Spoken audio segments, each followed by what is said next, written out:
taking us to Alexandria. Footage has now gone viral of a police cruiser with a toy pig inside wearing an "I Can't Breathe" shirt. Alexandria Now's Vernon Miles, who was with us in studio yesterday, live back with us today. Vernon, good to see you. Okay, so let's talk about this. I assume a citizen saw this inside the police cruiser and then alerted authorities. How did this all work out? Yeah, there's a citizen journalism page called Alexandria Accountability, and they were walking on the street and saw this cruiser that had a cartoon pig in the passenger seat wearing that little black mask that you can see and wearing an "I Can't Breathe" shirt. Eventually another police officer came by, unlocked the door, and got the stuff out of the car. Now, what this all means, what it's supposed to represent, that's not clear yet. That'll probably all come out as this is investigated. The chief of police and the city manager both put out a statement saying that this is under investigation and they're going to find out, they're going to get to the bottom of this.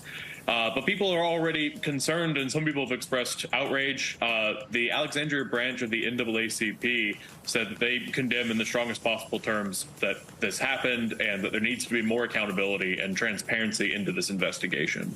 And obviously the significance behind this is that "I Can't Breathe" really took on new meaning, new light, especially in the social justice reckoning back in 2020 after George Floyd's murder, because those were words that he said before he died, words that Eric Gardner up in New York also said, and that has been used by the Black Lives Matter movement.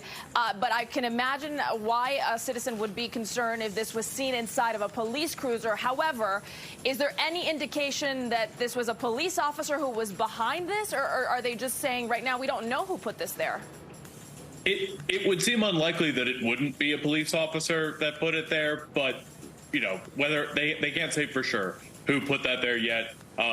The other thing, kind of big question, is this supposed to be an anti-police brutality symbol, or is it supposed to be something making fun of the Black Lives Matter protests? A lot of that is still kind of yet to be fully determined, but you're already seeing some strong reactions from the community in both directions. Alexandria police say they are investigating right now. Have they said if they have any suspects, any sort of evidence, whether that be surveillance cameras, etc.? I know that some of these cruisers also have dash cameras. Anything that could point into the direction as to who may be responsible? Yeah, right now I think they're playing their cards pretty close to the chest, which honestly, and this probably isn't a good journalism thing to say, but that might be a smart thing to do until they find out kind of more about this and really get a handle on who did this and why, and kind of some of those deeper questions about it. And before we go, Vernon, we know the NAACP has condemned this. Are they asking that the Alexandria police do anything as a result, or are they waiting to see how this all shakes out? The only other main thing that they said in their letter is that they didn't really like the way that the other police officer on the scene handled it. They said that they were unnecessarily confrontational about this. That's all kind of a secondary concern when it comes to what went on here, but it was definitely something that they noted, and they said that more can be done to kind of make these interactions with the public go a little more seamlessly. All right, Alexandria Now's Vernon Miles, we appreciate you. Keep us posted as things develop there.